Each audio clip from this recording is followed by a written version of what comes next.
Bonjour, Bonjour Julie. pouvez-vous vous présenter en quelques mots? En quelques mots, je m'appelle Antoine 19.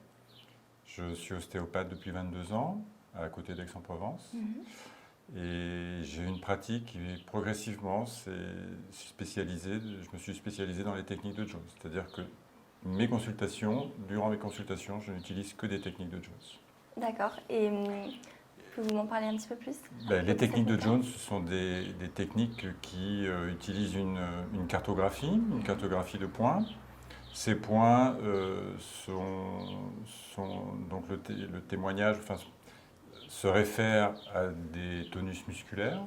Ces tonus musculaires, donc ça concerne des articulations et la correction de ces points. Alors, cette cartographie cible des points et la palpation va montrer une tension, et cette tension pourra être douloureuse ou pas douloureuse. D'accord. Et la correction va s'effectuer à l'aide de positions, ce qu'on appelle des positions antalgiques, qui sont bien précises, chacune pour chaque point. Et qu'est-ce que vous êtes venu présenter lors de cette rencontre d'ostéopathie en Paris? Alors pour cette rencontre d'ostéopathie, je ne suis pas venu parler de Jones, mais de parler d'une étude que j'ai faite il y a quelques années sur la globalité en ostéopathie. Et puis le deuxième travail qui a suivi cette étude, c'est une petite recherche sur la dysfonction ostéopathique. Et comment est-ce que vous définiriez la notion de dysfonction ostéopathique?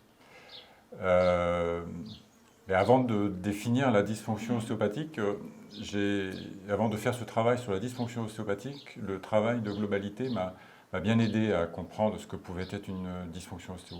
Dans le sens où cette recherche sur la globalité qui s'est opérée avec une étude sur 1000 patients, avec après une analyse statistique, m'a permis de mettre en évidence d'une part les modifications qu'il pouvait y avoir dans tout le corps suite à une correction d'une dysfonction ostéo. Mais ensuite, ça m'a confronté à d'autres questions qui ne se posaient pas au départ, qui étaient mais comment réagit le corps et comment cette réaction dans tout le corps est possible ou est rendue possible par quel vecteur. Et est-ce que vous avez la réponse à cette question maintenant? La réponse, je l'ai eue un petit peu en faisant du coup cette analyse d'articles, de données scientifiques plutôt orientées sur la dysfonction ostéo. Donc cette dysfonction ostéopathique, que tout le monde connaît dans sa définition, avec une restriction de mobilité, avec plus ou moins des connaissances que chacun a sur la notion vasculaire, sur les tissus qui s'épaississent, etc. Donc, des données aujourd'hui sont assez riches sur l'origine qu'on peut rechercher. Donc, mis à part l'origine des traumatismes, les traumatismes physiques, chimiques ou psychologiques, donc on peut aller rechercher ce qui maintient une articulation en dysfonction. Et ce sont des données qui montrent que les muscles restent en contraction du fait d'une diminution du pH dans les fuseaux neuromusculaires. D'accord. Voilà. Et on retrouve cette donnée dans pas mal de recherches, entre autres sur les troubles musculo-squelettiques.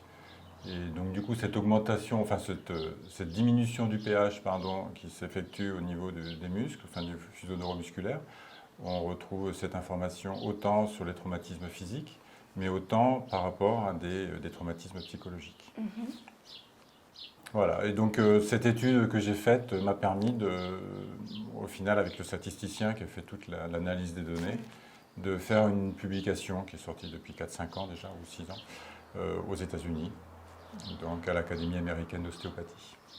C'est super intéressant. Voilà. Et de cet article, du coup, qui a été développé dans un petit livre qui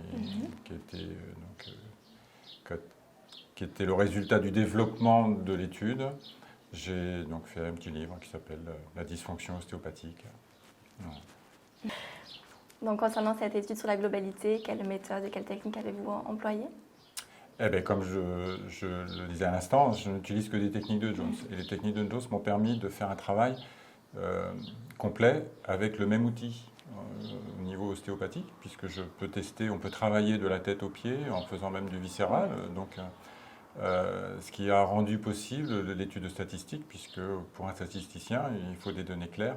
Donc, Et vous oui, pensez non, que- 1, 0. Et donc, on a pu coder toutes les informations obtenues avec cette palpation, puisque les techniques de Jones, c'est sur la localisation des points, c'est sensible ou pas sensible. Donc, ça permettait de faire un codage informatique. Donc, comme nous sommes dans une rencontre d'ostéopathie comparée, est-ce que vous pensez que nous pouvons adapter cette méthode également à l'animal?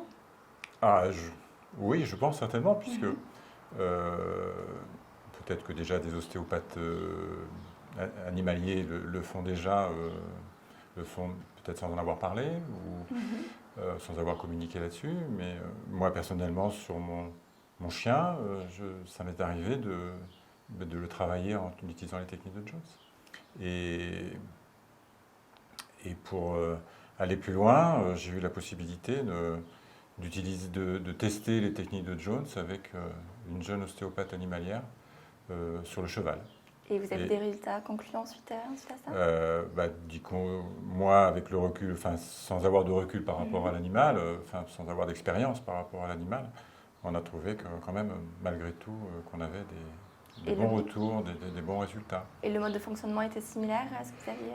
Le mode de fonctionnement est le même, sauf qu'on peut pas, on n'a pas de feedback entre le patient et le praticien, mais on a toujours ce feedback du ressenti. Et donc, c'est exactement la même chose, sauf que ça demande un peu plus de ressenti ou de tâtonnement pour trouver le bon point, déjà parce que la cartographie n'existe pas. D'accord. Et du fait de la barrière de la langue, j'imagine? Ben oui. Hein. Mais la cartographie n'existant pas, il faut aussi la créer et puis en même temps adapter ou relier les muscles qui y sont et les articulations et les amplitudes de mouvement qui correspondent à chaque point. Donc là, c'est un gros travail. Mais c'est très intéressant. Merci beaucoup. Merci. Merci à toi. Et j'espère à bientôt. Avec plaisir. Merci. Merci, au revoir.